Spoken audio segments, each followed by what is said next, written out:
Nabi, walaupun ini bid'ah, tidak ada pada masa Rasulullah, tetapi yang kita lakukan adalah nilai kebaikan yang luar biasa. Itu yang pertama. Yang kedua, yang kita lihat pada acara perayaan Maulid Nabi ataupun bergembira, falyafrahu, maka bergembiralah dengan berita Allah telah mendatangkan nikmat yang besar kepada kita dengan kehadiran baginda Nabi Muhammad sallallahu alaihi wasallam, sehingga banyak kita dapati pada acara memperingati Maulid ada panitia yang mengundang para qori yang bacaan Al-Qur'annya bagus, ahli-ahli Al-Quran ini membaca Al-Quran dari 1 jam, bahkan 2 jam, bahkan ada yang dari pagi sampai dengan waktu malam. Ini juga perintah yang ada dalam Al-Quran. Nilai tidak baiknya di mana? Dalam Al-Quran Allah berfirman, wa iza quri al-Qur'anu fastami'ulah. Kalau kalian mendengar ada saudaramu yang sedang membaca Al-Quran, kalau engkau melihat dan engkau bisa mendengarkan ada saudaramu yang lagi sedang membaca Al-Quran, apa perintah Allah Ta'ala? Wa iza quri al-Qur'anu fastami', dengarkanlah. Dengan pendengaranmu masukkanlah apa yang kamu dengar dalam hatimu, insya Allah akan aku berikan rahmat yang luar biasa kepadamu. Yang ada pada perayaan Maulid, biasanya orang membaca Al-Quran, kita hadirin mendengarkan. Ada lagi pada acara memperingati Maulid Nabi, biasanya yang kita lakukan, kita mengundang ataupun kita sendiri yang berselawat secara jamaah. Ini juga ada dalilnya di Al-Quran. Innallaha wa malaikatahu yusalluna 'alan nabi ya ayyuhalladzina amanu sallu 'alaihi wa sallimu taslima. Allah bersama para malaikat telah bersalawat kepada Nabi Muhammad sallallahu alaihi wasallam secara bersamaan. Kapan itu terjadi? Yang paling dominan ataupun yang paling banyak pembicaraan para alim ulama tentang innallaha wa malaikatahu yusholluna 'alan nabi itu terjadi pada malam Isra dan Mi'raj. Para malaikat yang di bumi, para malaikat yang di langit semuanya bersalawat. Allah sendiri juga bersalawat. Dan di saat sudah sampai baginda Nabi Muhammad sallallahu alaihi wasallam pada tempat yang telah Allah Ta'ala sediakan, kalau istilah ilmu tauhid dinamakan dengan makam lil hawadis. Ini istilah tauhid, istilah ilmu akidah. Apa itu makam lil hawadis? Tempat khusus yang Allah Ta'ala sediakan untuk hambanya yang Allah Ta'ala jadikan ataupun Allah Ta'ala takdirkan untuk bermunajah secara langsung dengan dirinya Allah. Makamil hawadis ini ada 3. 1 di dunia, 1 lagi di atas, kita katakan di atas ini karena arahnya ke sana. Yang kita tahu arahnya ke atas dalam sejarah ataupun dalam risalahnya demikian, tetapi kepastiannya wallahu alam. Di atas Sidratul Muntaha 1, itu tempat Allah Ta'ala sediakan untuk baginda Nabi Muhammad pada malam Isra dan Mi'raj. Ada 1 lagi makam lil hawadis ini Allah Ta'ala sediakan khusus nanti di dalam surga, khusus bagi orang yang beriman di saat menuntut ingin melihat zat Allah secara nyata. Bisakah kita melihat Allah? Bisa. Kapan? Nanti setelah selesai semuanya. Bisakah kita melihat dengan mata? Bisa. Siapa yang telah melihat secara langsung? Antara lain baginda Nabi Muhammad sallallahu alaihi wasallam. Di saat beliau selesai Isra dan Mi'raj, para sahabat bertanya, "Ya Rasul, ara'aita rabbi? Adakah engkau melihat Allah, wahai baginda Nabi?" Nabi menjawab, "Na'am." Fakaifa huwa? Bagaimana cara engkau melihat? Rasulullah menjawab, ra'aitu rabbi bi'aini ra'si. Aku melihat Allah dengan mata kepalaku. Para sahabat terus bertanya, kaifa huwa? Bagaimana dirinya Allah? Kalau engkau telah melihat Allah, bagaimana wujud Allah yang telah engkau lihat, wahai baginda Nabi? Nabi menjawab, laisa kamisli syai'un wa huwas samiul basir. Itu langsung ayat Al-Qur'an.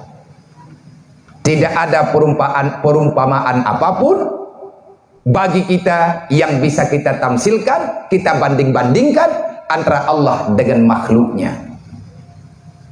Nanti di hari kiamat, siapa yang telah masuk surga, setelah selesai kita merasakan semua nikmat yang Allah Ta'ala berikan dalam surga, tibalah waktunya para malaikat penghuni surga, Malik Rizwan sebagai pimpinan para malaikat yang menjaga surga, mengumpulkan para manusia yang ada di surga, terus bertanya, wahai manusia yang telah sampai di sini, wahai para hamba Allah yang kalian sudah lama berada di surga, adakah kalian telah mendapatkan apa yang telah Allah Ta'ala janjikan kepada kalian semuanya? Para ahli surga, penghuni surga menjawab, wahai para malaikat, kami telah merasakan dan kami telah mendapati apapun yang telah dijanjikan Tuhan kami kepada kami. Cuman wahai malaikat, masih ada satu yang belum kami dapati. Apa itu? Waktu kami di dunia, para rasul-rasul yang bersama kami, yang mengajak kami untuk beriman kepada Tuhan kami, para rasul kami mengakui pada waktu itu, menjanjikan pada kami pada waktu di dunia, yang bahwa pada suatu ketika nanti setelah kami sampai ke surga, kami bisa melihat Allah secara nyata. Wahai malaikat, ini yang kami tunggu. Akhirnya malaikat menyampaikan ini kepada Allah. Bukan Allah tidak tahu, tahu, tetapi sunnatullah memang demikian. Karena Allah tidak butuh kepada bantuan malaikat. Setelah para malaikat menyampaikan permintaan ahli surga kepadanya Allah, kepada dirinya Allah, akhirnya Allah mengizinkan. Dalam kitab Tauhid ataupun dalam kitab ilmu akidah yang telah kita baca, bahkan kalau kitab ilmu akidahnya yang sudah agak tinggi pembicaraannya, pasti tertulis kapan dan kapan penghuni surga bertemu dengan Allah. Setiap hari Jumat, semua penghuni surga setelah melihat pertama sekali, karena tidak ada lagi nikmat yang paling indah, yang paling nikmat, yang paling lazat bagi penghuni surga setelah melihat Allah, kecuali hanya selalu kepingin melihat zat Allah secara nyata. Awalnya para penghuni surga merasakan nikmat yang luar biasa di dalam surga, baik dengan kolam renangnya, sungainya, buah-buahannya dan lain sebagainya. Tapi setelah melihat Allah, semuanya terasa tabu. Tidak ada nikmat yang paling dirindukan oleh penghuni surga kecuali ingin selalu bertemu dengan Allah. Akhirnya Allah mengizinkan setiap hari Jumat, hari Sabtu, para anak-anak ataupun manusia yang punya ayah bundanya di surga, mereka berkumpul secara kekeluargaan pada hari Sabtu. Kalau hari Minggu, ayah bunda yang hadir ke kediaman anak-anaknya. Untuk hari Isnin datang para murid. Waktu di dunia artinya para penuntut ilmu bertamu kepada gurunya. Hari Selasa guru bertamu kepada muridnya. Pada hari Kamis umat bertemu dengan para nabinya. Hari Kamis Nabi bertemu dengan umatnya. Jumat berkumpul semuanya di mana? Di tempat yang Allah Ta'ala sediakan, yang disilahkan dengan Makamdil Hawadis. Khusus pada tempat itulah kita berada bisa melihat Allah. Allah tidak bertempat. Ini tolong digarisbawahi. Nanti jangan tersalah lagi, karena ada yang sebahagian memahami secara keliru yang bahwa Allah bertempat. memahami Al-Quran secara konteks bahasanya. Ini tidak boleh. Karena dalam Al-Quran itu ada ayat mutasyabihat istilahnya. Artinya sesuatu yang tidak bisa kita maknai secara utuh. Mesti dengan bahasa yang lain. Mentakwilkan maknanya supaya jangan sampai terjadi dari percakapan, dari pengakuan kita timbul kekurangan kepada Allah Subhanahu wa Ta'ala yang penuh dengan kesempurnaan. Di dunia juga ada satu makamil hawadis, di mana Bukit Tursina di daerah Mesir. Dalam Al-Quran, Bukit Tursina itu Allah Ta'ala langsung menyebutnya secara jelas. Watin Waturi sinina wa hadzal baladil amin. Wattini wazaitun waturi sinina wa hadzal baladil amin. Kan ada surat tin. Sebenarnya yang dimaksudkan di dalam surat tin itu apa? Demi pohon tin maknanya. Allah bersumpah dengan nama pohon tin. Salah satu ciptaan Allah, pepohonan yang Allah memberi namanya tin. Yang kedua zaitun, pohon zaitun. Kenapa pohon tin dan pohon zaitun disebutkan dalam Al-Quran? Adakah itu terlalu penting? Para alim ulama, para ulama-ulama sahabat, ini makanya saya ulangi lagi, jangan kita memahami Al-Quran secara lisan bahasanya, jangan. Tersalah. Tidak mudah memahami Al-Quran itu. Walaupun ada yang berani mengatakan, kalau kita ingin mengetahui sesuatu, maka rujuklah kepada Al-Quran. Langsung mencari ilmu di Al-Quran dan hadis. Jangan. Itu bukan makanan kita. Menyebat Aceh, makanan padi, makanan tulu padi. Bek tajuk cangguak, huak mati. Nyayah nampung bahasa Aceh, na tolong terjemah lah itu orang kuno bukan. Tegadi mena promo drone hanjat bahasa Aceh, nyan tugas lakau. Tegadi mena lakau hanjat bahasa Aceh tugas promo. Makanan tulu padi, bek tajuk canggu, huak mati, peket rayam pun ngan tulu. Biasa canggu apa juk tulu, nyoronyo te ajuk canggu, ke tulu ningai hendak abai. Jadi be rencana ya paju Quran neo, be meung. Be najid bahasa Arab dua krek kan langsung kita kembali kepada Al-Quran dan hadis. Bukan salah, tidak ada yang melarang. Jadi kalau seandainya kita berujuk kepada zahiriyah ayat Al-Quran, watini demi pohon tin, wat zaitun demi pohon zaitun, ini tafsiran yang nampak, yang bisa kita pahami bagaimana? Kalau cuman itu yang tertulis, ujung-ujungnya kita masyarakat yang ada di daerah sini ataupun yang tidak terlahirkan di negeri Jazirah Arab, akhirnya kita setiap rumah paling tidak menanamkan pohon zaitun satu batang, menanamkan pohon tin satu batang. Kalau orang bertanya, kenapa selalu tanam pohon tin? Kan ini pohon Al-Quran. Benarkah itu jawaban? Anak TK pun tak paham dengan itu jawaban. Itu jawaban yang tidak ada alasannya, tidak. Kita tidak mengingkari pada pohon zaitun ini, pada pohon tin, banyak nikmat-nikmat Allah ataupun banyak obat yang terkandung di dalamnya. Kita tidak memungkiri itu. Tetapi tahukah kita apa yang Allah Ta'ala maksudkan dengan sebutan itu? Dalam istilah ilmu bayan, artinya ilmu orang pesantren pelajari. Kenapa kita masih ke pesantren? Kenapa kita mesti ikut majelis taklim? Jangan hanya sekedar mendengar, tapi ikut membaca, menyimak secara terbuka. Kenapa kita mesti mengantarkan anak-anak kita masuk pesantren salafi?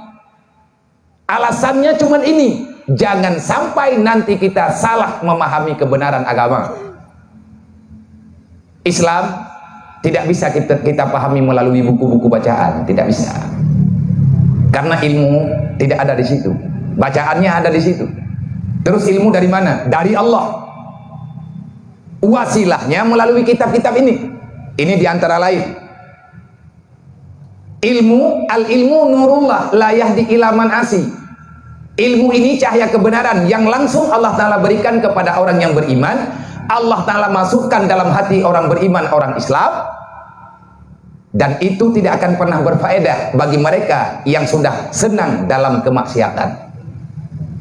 Sehingga banyak sekarang orang yang mengikuti majelis ilmu, bahkan hampir setiap hari. Kaum ibu-ibu ikut majelis taklim, kaum bapak ikut majelis taklim, tapi kelakuannya jauh daripada tuntutan ilmu itu sendiri. Akhirnya ada orang yang berpendapat nyeleneh. Ada orang yang ingin mengikuti majelis taklim, orang baru. Langsung ada teguran dari orang lain.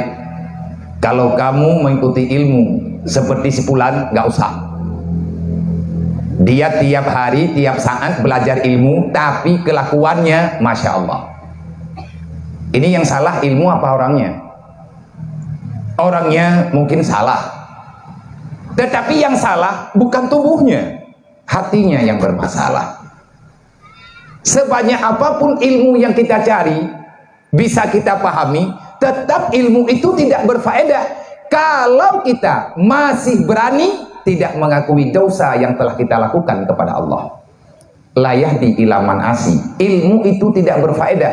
Sebanyak apapun ilmu yang ada pada seseorang, tetap ilmu itu tidak bisa mengubah dia, membawa dia kepada arah kebaikan kalau dia itu manusia iri, dengki kepada orang lain. Orang sombong, angkuh, tidak menghargai sesama. Di saat kita berbicara dengan siapapun akan banyak permusuhan di dalamnya. Selalu menggunjing, mengupat, namimah, memfitnah, dendam, dan lain sebagainya. Semua sifat yang dianggap madhmumah, tercela dia. Allah tidak suka dengan sikap itu.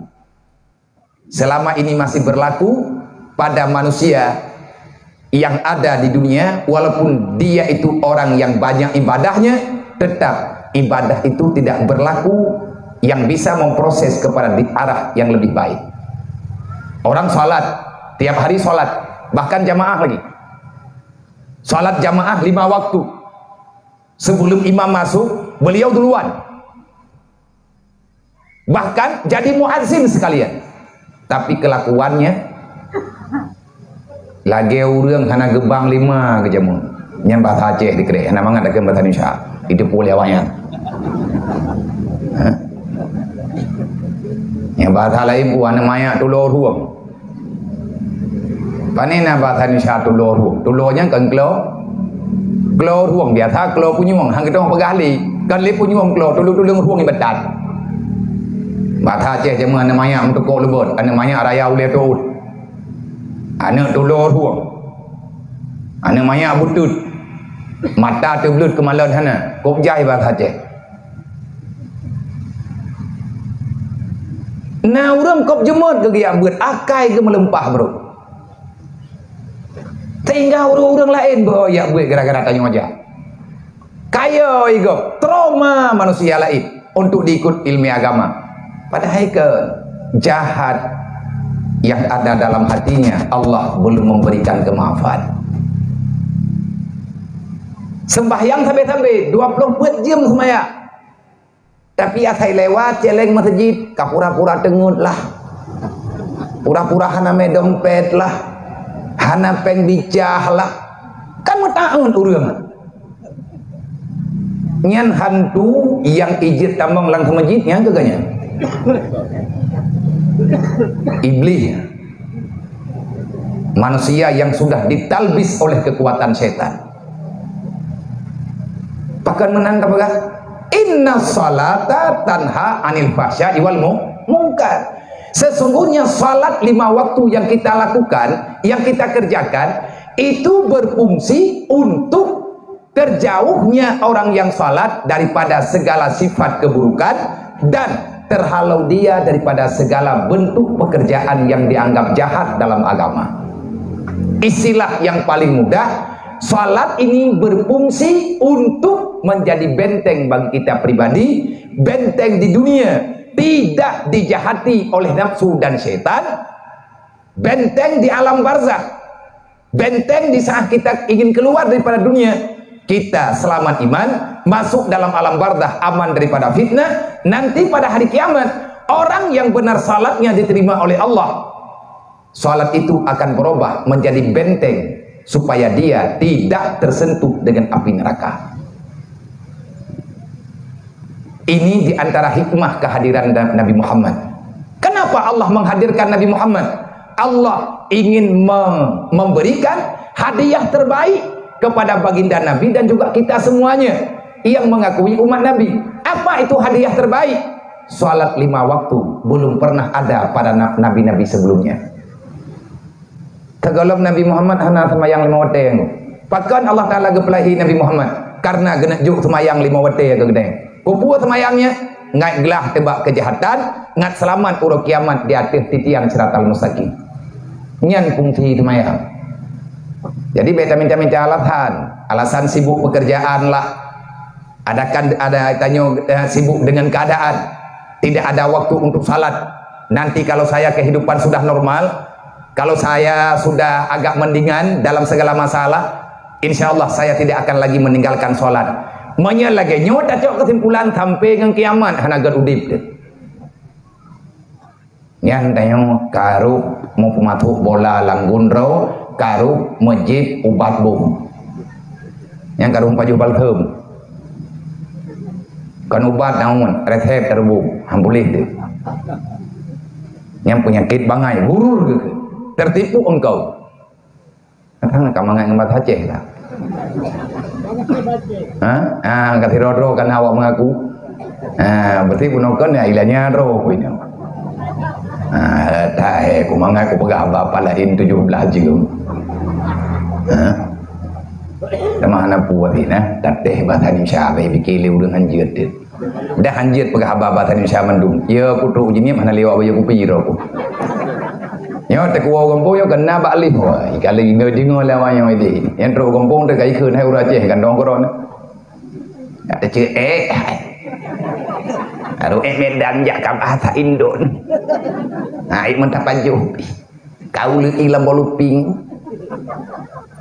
cukup rau dengan tanya taba urang tanya nyo hana datang pegang taba ura Aceh nyo manusia lebih dalam segala bidang terus bat tingkat pungo aja urang go.